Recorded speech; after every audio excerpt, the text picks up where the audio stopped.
భారత చరిత్రలో ఇద్దరు మహానాయకులు భారత స్వతంత్రోద్యమంలో పోరాటం చేసి దేశానికి స్వతంత్రాన్ని సంపాదించుకుని రావాలని చెప్పి వారి యొక్క ప్రాణాలను కూడా త్యాగం చేసినటువంటి జాతీయ నాయకులు, స్వతంత్ర ఉద్యమకారులు చంద్రశేఖర్ ఆజాద్ గారు, అదేవిధంగా బాల్ గంగాధర్ తిలక్ గారు.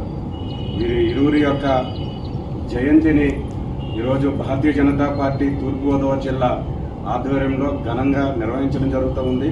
పార్టీ నాయకులు, కార్యకర్తలు వారికి ఘన నివాళులు అర్పించడం జరిగింది.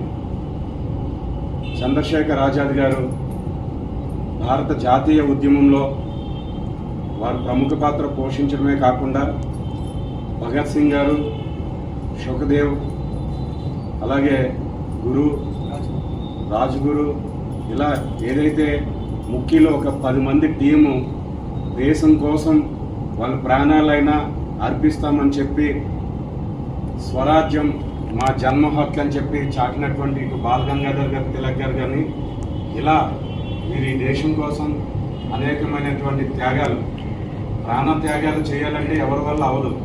కానీ ఆ రోజుల్లో దేశం కోసం స్వార్థం లేకుండా నిజాయితీగా వారు పోరాటం చేయడం జరిగింది. చాలామంది భారతీయ జనతా పార్టీ నాయకులను, కార్యకర్తలని ఎగతాళి చేస్తూ ఉంటారు. మీరేం చేస్తుంటారు? జయంతులు, వర్ధంతులే కదా మీరు చేసేదని చెప్తారు. కానీ భారతీయ జనతా పార్టీ కార్యకర్తలు, నాయకులంటే దేశం కోసం ప్రాణాలు అర్పించినటువంటి, దేశం కోసం వారి జీవితాలని అర్పించినటువంటి ఎవరైతే మహానాయకులు ఉన్నారో వారిని మనం స్ఫూర్తిగా తీసుకోవడంతో పాటు ఈ కాలంలో ఉన్నటువంటి యువతకు, ఈ కాలంలో ఉన్నటువంటి ప్రజానీకానికి కూడా వారి యొక్క త్యాగాలను మనం తెలియజేయడమే భారతీయ జనతా పార్టీ కార్యకర్త యొక్క లక్ష్యం. అందుకనే వారి యొక్క జయంతులు కానీ, వర్ధంతులు కానీ మనం నిర్వహిస్తూ ఉంటాము. వారు దేశానికి చేసినటువంటి సేవలను మనం స్మరించుకుంటూ ఉంటాం. తెలియనటువంటి రాజకీయాలంటే దాచుకోవడం, దోచుకోవడం ఇలాంటి ఆలోచన ఉన్నటువంటి నాయకులు ఉన్నంత కాలం వారికి భారతీయ జనతా పార్టీ కార్యకర్తలు ఈ వర్ధంతులు అలాగే జయంతులు మాత్రమే కనిపిస్తాయి.